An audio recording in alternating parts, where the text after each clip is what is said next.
And like, people talk about Tectonic Edge, but I think Dread Sanctuary is way better than Tectonic Edge. Like the decks that you want Tectonic Edge against, I think Dread Sanctuary is a million times better. And that's the 4/2 guy? That's the land that taps for colorless, so pay 4 mana to make it a 4/2. Yeah. Does he have any abilities? Just a 4/2. Just a 4/2. Well, he kind of has haste. I don't know. He might be an artifact, but like that's not too much of a drawback anymore. No, and like a lot of the control decks, they don't have instant speed removal. That'll kill it. And if people are going to be playing Jace, Dread Sanctuary is way better than Tectonic Edge at dealing with Jace.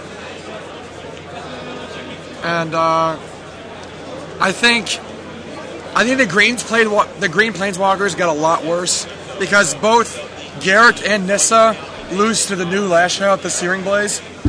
Because you either make a token or you get a 2/3. They both lose big time to that. Yeah. So there's so really, what do you want it against? Because these mono green decks, they have 25 creatures and they have these 8 planeswalkers, and you're just giving your opponent target for the negates. So I think you just try to Wolfbriar Elemental is the real deal. He's the green broodmate. He's totally awesome, and Omnath is totally awesome. I think in a lot of situations he's better than Leatherback Baloth. So are we running which one is it? Amaloth? The one that is he just you run him out? The upwelling, the personal upwelling. Yeah. Or do we wait until we have a bunch of forests open to pump him? You don't have to do that because he's a lot like Wake Thrasher. He's like a green Wake Thrasher because you untap, you flow all your mana, you attack, and then you play your spells. So I think a lot of the time he's going to be as big or bigger than Leatherback Baloth, except he adds a new dimension to your deck because you can attack for 4, float your mana, next turn play Wolfbriar, attack for 8, play Wolfbriar for 6 or something. And how big is he normally? 1/1. He's a 1/1? Yeah, he's a 1/1 on his own. But I feel like you're playing so much mana in your deck anyways, and you Elvish Archdruid, you want more cards in your deck to make Elvish Archdruid good. Even your Garrix, if you're still playing, I don't mind Garrix so much. I have a huge problem with Nissa because you can't play Tectonic Edge and Dread Sanctuary index with Nissa's Chosen.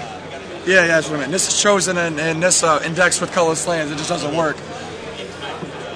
Turn 3 Nissa's Chosen isn't horrible. It's pretty rancid. Well, I mean, I would gladly play a 2/3 on 3 in certain situations, but you know what you're missing out. Yeah. This should have been out on turn 2.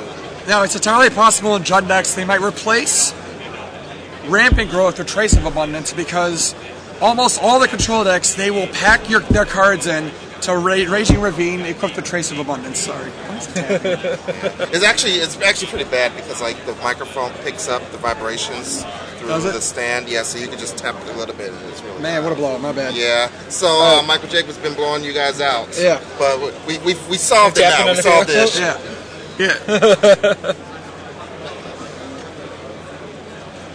Now I've tried the black red decks. I know in a bunch of daily events, some black red.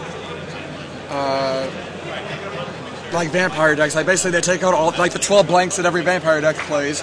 Take out those and put it lightning bolts and lightnings and I don't remember what the other Siege Gang Commander. They play those. And Siege Gang Commander isn't a vampire.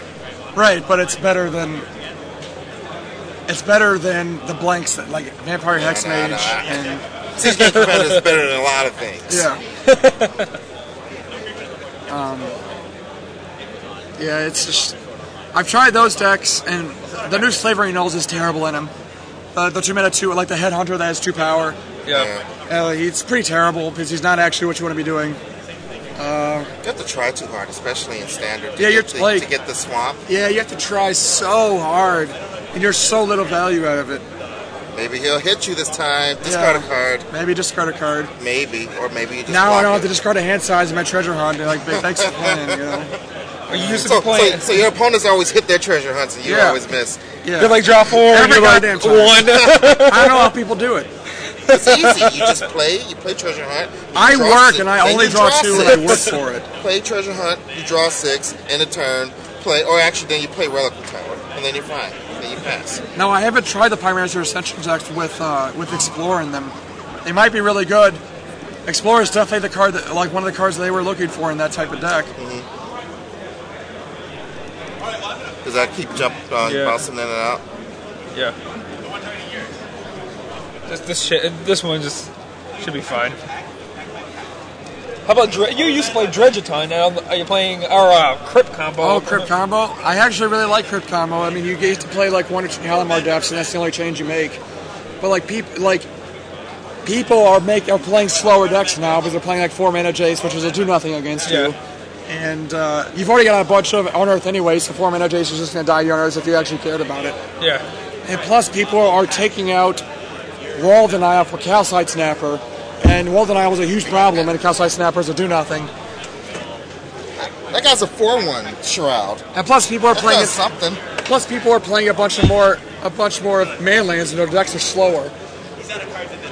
So how about Bajuka Bog? Is that what it's called? No one's actually playing Bajuka Bog. Looks like it might have room, but now the white, green, black decks will obviously have one on their board, but whatever. You know? And I think that's all. I don't think many Jund decks are even playing Jund Charm as much. Maybe like 1 or 2 copies. Yeah, they're not. And that was the only. Jund has too many good cards to choose from. They're not going to play Jund Charm anymore. Yeah, so possible contention for Worlds. I mean, not World Pro Tour for next Pro Tour. Now, Burst the Persecutor, like, I don't know what deck he's supposed to be in because, like the white, green, black decks, I feel Emiria Angel's a million times better than Burst the Persecutor. Thank you. Because you're only playing 1 Swamp in your deck, and the only way to actually cast a turn 3 is off Lotus Cobra. And if you have that type of draw, Emiria Angel's is a much better play. I feel that, is it Marshall's Anthem, I think is what it's called? The new Kicker Glorious Anthem? Yeah. That card's the real deal. That card is awesome. So, and it costs 6 mana in order to get a 6 mana for your first guy, which it gives you something to do with your extra Lotus Cobras. Because you need powerful effects for those type of cards.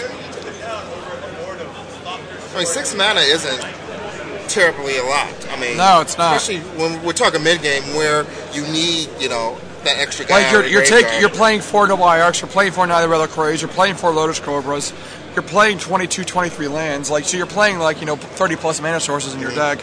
It's very easy to get to 6 mana, and it pays you off really well.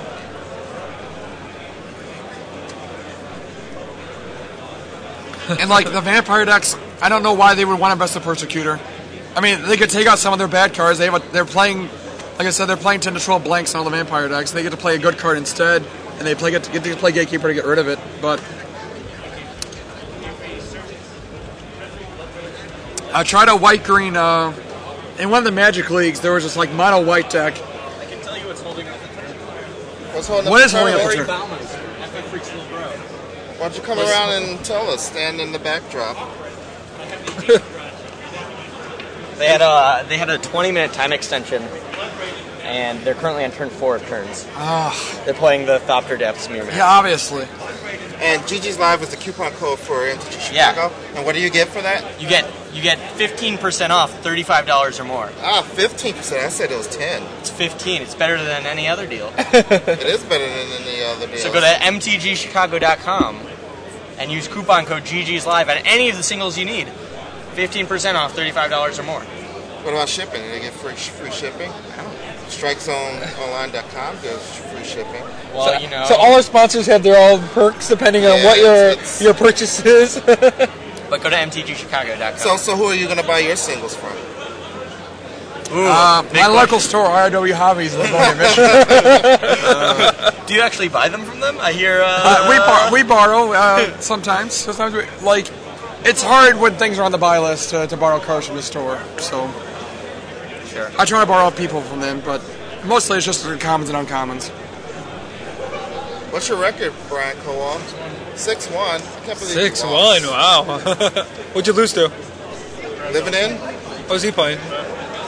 Okay. Brian Colwall enlightening us says that he lost because he had Umezawa Jite and Damping Matrix in play, and things weren't working out as well as we'd hoped.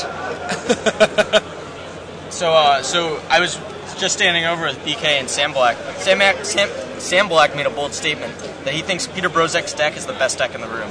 What are your guys' thoughts? That's the red-white deck? Yeah. Yeah,